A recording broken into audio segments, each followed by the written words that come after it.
Everyone, welcome back to my YouTube channel. ಇದರಲ್ಲಿ simple ಆಗಿ ಒಂದು ವೆಜಿಟೇಬಲ್ ಪಲಾವ್ ಯಾವ ಥರ ಮಾಡೋದು ಅಂತ ಹೇಳ್ಕೊಡ್ತೀನಿ. ಮಕ್ಕಳು ಲಂಚ್ ಬಾಕ್ಸ್ಗೆ, ಬ್ರೇಕ್ಫಾಸ್ಟ್ಗೆ ಬೇಗನೂ ಆಗುತ್ತೆ, ನಮ್ಮ ಟೈಮ್ ಸೇವ್ ಆಗುತ್ತೆ. ಇನ್ನೇನು ಸ್ಕೂಲ್ಸ್ ಎಲ್ಲ ಸ್ಟಾರ್ಟ್ ಆಗಿದೆ ಅಲ್ವಾ, ಸೊ ಹಾಗಾಗಿ ಎಲ್ಲರಿಗೂ ಯೂಸ್ ಆಗುತ್ತೆ ಅಂತ ಅಂದ್ಬಿಟ್ಟು ಶೇರ್ ಮಾಡ್ಕೊಳ್ತಾ ಇದ್ದೀನಿ. ಸೊ ಒಂದು ಪ್ಯಾನ್ ಇಟ್ಕೊಂಡು ಪ್ಯಾನ್ಗೆ ಸ್ವಲ್ಪ ಎಣ್ಣೆ ಹಾಕಿ ಇದಕ್ಕೆ ಸ್ಪೈಸಸ್, ಚಕ್ಕೆ, ಲವಂಗ ಸ್ವಲ್ಪ ಹಾಕ್ಕೊಂಡು ಸ್ವಲ್ಪ ಫ್ರೈ ಮಾಡೋದಕ್ಕೆ ಹಾಕ್ಕೊಳ್ಬೇಕು. ಇದ್ರ ಜೊತೆಗೆ ನಾನು ಈರುಳ್ಳಿ, ಬೆಳ್ಳುಳ್ಳಿ ಎಲ್ಲ ಕಟ್ ಮಾಡಿ ಇಟ್ಕೊಂಡಿದ್ದೆ, ಕೊತ್ತಂಬರಿ ಸೊಪ್ಪು, ಪುದೀನ, ಹಸಿಮೆಣಸಿನ್ಕಾಯಿ, ಆಮೇಲೆ ಸ್ವಲ್ಪ ಕಾಯಿ, ಇದಿಷ್ಟನ್ನು ಸಹ ಹಾಕ್ಕೊಂಡು ಫ್ರೈ ಮಾಡ್ಕೊಳ್ಬೇಕು. ಸೊ ಎಲ್ಲ ಬೆಳ್ಳುಳ್ಳಿ, ಸ್ವಲ್ಪ ಶುಂಠಿ ಹಾಕ್ಕೊಳ್ಬೇಕು. ಸೊ ಪುದೀನ ಮತ್ತು ಕೊತ್ತಂಬರಿ ಸೊಪ್ಪು ಒಂದೊಂದು ಹಿಡಿಯಷ್ಟು ಹಾಕ್ಕೊಳ್ಬೇಕು. ಇದೆಲ್ಲ ಫ್ರೈ ಆಮೇಲೆ ಲಾಸ್ಟಲ್ಲಿ ಹಾಕ್ಕೊಂಡ್ರೆ ಆಯಿತು. ಒಂದು ಸ್ವಲ್ಪ ಕಾಯಿ ಹಾಕ್ಕೊಳ್ತಾ ಇದ್ದೀನಿ. ಸೊ ಇದನ್ನೆಲ್ಲ ಚೆನ್ನಾಗಿ ಫ್ರೈ ಮಾಡಿಕೊಂಡ್ರೆ ಇದೇ ಬೇಸಿಕ್ ಮಸಾಲ ಇಷ್ಟು ಮಾಡ್ಕೊಳ್ಬೇಕು. ಇದನ್ನೇ ತುಂಬಾ ಟೇಸ್ಟ್ ಕೊಡುತ್ತೆ. ಸೊ ಬೇರೆ ಜಾಸ್ತಿ ಎಲ್ಲ ಇಂಗ್ರೀಡಿಯೆಂಟ್ಸ್ ಏನೂ ಬೇಕಾಗಿಲ್ಲ. ಇನ್ನು ಕಾಯಿ ಒಂದು ಹದ ಹೋಳಷ್ಟು ತೊಗೊಂಡಿದ್ದೀನಿ, ಮತ್ತು ಪುದೀನ ಮತ್ತು ಕೊತ್ತಂಬರಿ ಸೊಪ್ಪು ಲಾಸ್ಟಲ್ಲಿ ಹಾಕ್ಕೊಂಡು ಸುಮ್ಮನೆ ಹಂಗೆ ಹಸಿ ವಾಸನೆ ಹೋಗೋವರೆಗೂ ಹುರ್ಕೊಂಡು ಸೊ ಇದನ್ನು ಗ್ರೈಂಡ್ ಮಾಡ್ಕೊಳ್ಬೇಕು. ತುಂಬ ಸಖತ್ತಾಗಿ ಟೇಸ್ಟಿಯಾಗಿ ಮಾತ್ರ ಇರುತ್ತೆ. ಸೊ ಬೇಗನೂ ಆಗುತ್ತೆ, ಮತ್ತು ಲಂಚ್ ಬಾಕ್ಸನ್ನು ಸಹ ಮಕ್ಕಳು ಖಾಲಿ ಮಾಡ್ಕೊಬರೋದು ಮಾತ್ರ ಗ್ಯಾರಂಟಿ, ಅಷ್ಟು ಟೇಸ್ಟಿಯಾಗಿರುತ್ತೆ. ಸೊ ಇದು ತಣ್ಣಗೆ ಆಗೋಷ್ಟರೊಳಗೆ ಇನ್ನು ವೆಜಿಟೇಬಲ್ಸ್ ನಾನು ಬೀನ್ಸು ಮತ್ತು ಗಡ್ಡೆಕೋಸು ತೊಗೊಂಡಿದ್ದೀನಿ. ಸೊ ನಿಮ್ಗೆ ಯಾವುದು ಬೇರೆ ಇನ್ನು ಹಸಿ ಬಟಾಣಿ ಹಾಕ್ಕೊಳ್ಬೋದು, ಮತ್ತು ಹೂಕೋಸಿದ್ರೂ ಹಾಕ್ಕೊಳ್ಬೋದು. ಬೇರೆ ತರಕಾರಿ ಏನಾದರೂ ಬೇಕಾದರೂ ಅದನ್ನು ಹಾಕ್ಕೊಳ್ಬೋದು. ನಾನಿಲ್ಲಿ ಬರೀ 3 ತರಕಾರಿ ಹಾಕ್ಕೊಂಡಿದ್ದೀನಿ. ಒಂದು ಸಣ್ಣದಾಗಿ 2 ಟೊಮೊಟೊ ಬೇಕಾಗುತ್ತೆ, ಮತ್ತು ಸ್ವಲ್ಪ ಕ್ಯಾರೆಟನ್ನು ಕಟ್ ಮಾಡ್ಕೊಂಡಿದ್ದೀನಿ. ಇದಿಷ್ಟು ಕಟ್ ಮಾಡ್ಕೊಳ್ಳೋಷ್ಟರೊಳಗೆ ಅದು ನಾವು ಮಸಾಲ ಏನು ರೆಡಿ ಮಾಡಿಟ್ಟಿದ್ವಿ, ಸೊ ಅದನ್ನು ಸಹ ತಣ್ಣಗಾಗಿರುತ್ತೆ. ಸೊ ಅದು ತಣ್ಣಗಾದ್ಮೇಲೆ ಅದನ್ನು ಸಹ ಸ್ವಲ್ಪ ನೈಸಾಗಿ ನುಣ್ಣಗೆ ರುಬ್ಕೋಬೇಕು. ಸೊ ಟೇಸ್ಟ್ ಮಾತ್ರ ಸಿಕ್ಕಾಪಟ್ಟೆ ಚೆನ್ನಾಗಿರುತ್ತೆ, ಬೇಗನೂ ಆಗುತ್ತೆ. ನಾವು ತುಂಬ ಹೊತ್ತು ವೆಯ್ಟ್ ಮಾಡಬೇಕು ಆ ಥರ ಏನೂ ಇಲ್ಲ. ಬ್ರೇಕ್ಫಾಸ್ಟ್ಗೆಲ್ಲನೂ ಸಹ ತುಂಬ ಸಿಂಪಲ್ಲಾಗಿ ಮಾಡ್ಕೊಳ್ಬೋದು. ಸೊ ಇನ್ನು ತರಕಾರಿ ಎಲ್ಲನೂ ಸಹ ಮಕ್ಕಳು ಹಾಗೆ ಸಾಂಬಾರು ಈ ಥರ ಪಲ್ಯ ಎಲ್ಲ ಮಾಡಿದ್ರೆ ತಿನ್ನೋದಕ್ಕೆ ಹೆಸ್ಟೇಟ್ ಮಾಡ್ತಾರಲ್ವ. ಸೊ ಅಂಥ ಟೈಮಲ್ಲಿ ಈ ಥರ ಸಣ್ಣದಾಗಿ ಹೆಚ್ಚಿ ಈ ಥರ ಪಲಾವ್ ಎಲ್ಲ ಹಾಕಿದ್ರೆ ಸೊ ಮಕ್ಕಳು ಸಹ ಖುಷಿಯಾಗಿ ತಿಂತಾರೆ.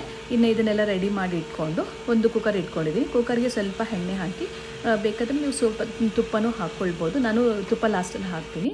ಸೊ ಇವಾಗ ಸ್ವಲ್ಪ ಎಣ್ಣೆನೇ ಹಾಕ್ಕೊಂಡಿದ್ದೀನಿ. ಸ್ವಲ್ಪ ಸ್ಪೈಸಸ್, ಅಂದರೆ ಜೀರಿಗೆ, ಚಕ್ಕೆ, ಲವಂಗ, ಒಂದು ಏಲಕ್ಕಿ ಹಾಕಿನಿ. ಯಾಕೆಂದರೆ ನಾವು ಆಲ್ರೆಡಿ ಮಸಾಲೆ ರುಬ್ಬಕ್ಕೆ ಹಾಕಿರ್ತೀವಿ. ತುಂಬ ಜಾಸ್ತಿ ಆಗಿಬಿಟ್ರೆ ಜಾಸ್ತಿ ಆಗೋಗುತ್ತೆ. ಸೊ ಹಾಗಾಗಿ ಸ್ವಲ್ಪನೇ. ಇನ್ನೇನು ಈರುಳ್ಳಿ ಎಲ್ಲ ಆಲ್ರೆಡಿ ನಾವೆಲ್ಲ ರುಬ್ಬಕ್ಕೆ ಹಾಕ್ಕೊಂಡು ಫ್ರೈ ಮಾಡ್ಕೊಳ್ಳೋದ್ರಿಂದ ಏನು ಒಗ್ಗರಣೆಗೆ ಈರುಳ್ಳಿ ಎಲ್ಲ ಏನೂ ಹಾಕ್ಕೊಳ್ಳೋ ಅವಶ್ಯಕತೆನೇ ಇಲ್ಲ. ಸೊ ಖಾರ ಮಾತ್ರ ನೋಡ್ಕೊಂಡು ಹಾಕ್ಕೊಳ್ಳಿ, ಯಾಕಂದರೆ ಹಸಿ ಮೆಣಸಿನ್ಕಾಯಿ ಹಾಕಿರ್ತೀವಿ. ಖಾರ ಜಾಸ್ತಿ ಬೇಕಂದರೆ ಸ್ವಲ್ಪ ಖಾರದ ಪುಡಿ ಹಾಕ್ಕೊಳ್ಬೋದು. ಸೊ ಇನ್ನು ಇದೆಲ್ಲ ಮಸಾಲೆ ಎಲ್ಲ ಆಲ್ರೆಡಿ ಫ್ರೈಯು ಮಾಡಿದ್ದೀವಿ. ಸ್ವಲ್ಪ ಕುದಿ ಬಂದರೆ ಸಾಕು.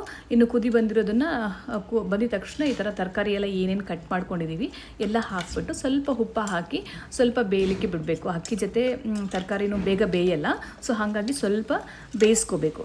ತರಕಾರಿ ಎಲ್ಲ ಸ್ವಲ್ಪ ಬೆಂದಿದೆ ಅಂದಾಗ ಆಮೇಲೆ ಸ್ವಲ್ಪ ನೀರು ಹಾಕ್ಕೊಂಡು ಅಕ್ಕಿನ ತೊಳೆದ್ಬಿಟ್ಟು ಹಾಕ್ಕೊಳ್ಬೋದು. ನಾನಿಲ್ಲಿ 1 ಲೋಟ ಅಷ್ಟು ಅಕ್ಕಿ ತೊಗೊಂಡಿದ್ದೀನಿ. ಸೊ ಇನ್ನು ಈ ತರಕಾರಿ ಎಲ್ಲ ಕುದಿಬೇಕಾದ್ರೆ ಸ್ವಲ್ಪ ಉಪ್ಪು ಹಾಕ್ಕೊಂಡಿರ್ತೀವಿ. ಸೊ ಇನ್ನು ಅಕ್ಕಿ ಹಾಕ್ಬೇಕಂತಂದ್ರೂ ನಿಮಗೆ ನೋಡಿಕೊಂಡು ಹಾಕ್ಕೊಳ್ಳಿ ಸ್ವಲ್ಪ. ಸೊ ಇನ್ನು ಅಕ್ಕಿ ಒಂದಷ್ಟು ತರಕಾರಿ ಎಲ್ಲ ಬೆಂದಿದೆ.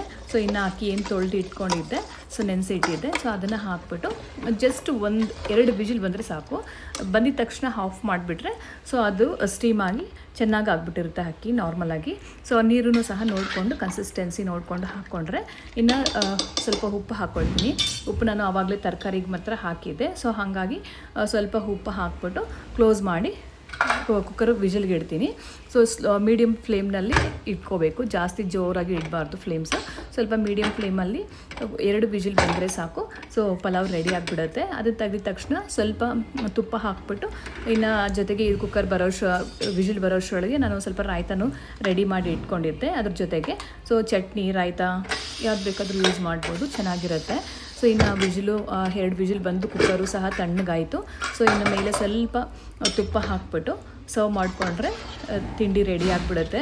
ಹೆಲ್ತಿಯಾಗಿ, ಟೇಸ್ಟಿಯಾಗಿ, ಸೂಪರಾಗಿರುತ್ತೆ. ಒಂದ್ಸರಿ ಟ್ರೈ ಮಾಡಿ ನೋಡಿ. ಸ್ಕೂಲ್ ಮಕ್ಕಳಿಗೆ ಎಲ್ಲನೂ ಸಹ ತುಂಬಾ ಚೆನ್ನಾಗಿರುತ್ತೆ ತಿನ್ನಲಿಕ್ಕೆ. ಮಕ್ಕಳಂತೂ ಇಷ್ಟಪಟ್ಟು ತಿಂತಾರೆ. ಸೊ ಹಾಗಾಗಿ ಹೋಪ್ ನಿಮ್ಮೆಲ್ಲರಿಗೂ ಈ ವಿಡಿಯೋ ಇಷ್ಟ ಆಗಿದೆ ಅಂದ್ಕೊಳ್ತೀನಿ. ಇಷ್ಟ ಆಗಿದ್ದರೆ ಲೈಕ್ ಮಾಡಿ, ಕಮೆಂಟ್ ಮಾಡಿ, ಶೇರ್ ಮಾಡಿ. ಸೊ ಸಬ್ಸ್ಕ್ರೈಬ್ ಮಾಡೋದನ್ನು ಮರಿಬೇಡಿ.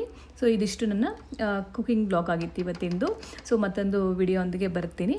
ಸೊ ಹೋಪ್ ನೀವು ಸಹ ಒಂದ್ಸರಿ ಟ್ರೈ ಮಾಡ್ತೀರಾ ಅಂತ ಅಂದ್ಕೊಳ್ತೀನಿ. ಇಲ್ಲ ಆಲ್ರೆಡಿ ನೀವು ಈ ಟೈಪಲ್ಲಿ ಟ್ರೈ ಮಾಡ್ತಿದ್ರೆ ನನಗೆ ಕಮೆಂಟ್ ಮೂಲಕ ತಿಳಿಸ್ಕೊಡಿ. ಸಬ್ಸ್ಕ್ರೈಬ್ ಮಾಡೋದನ್ನು ಮರಿಬೇಡಿ. Thank you so much.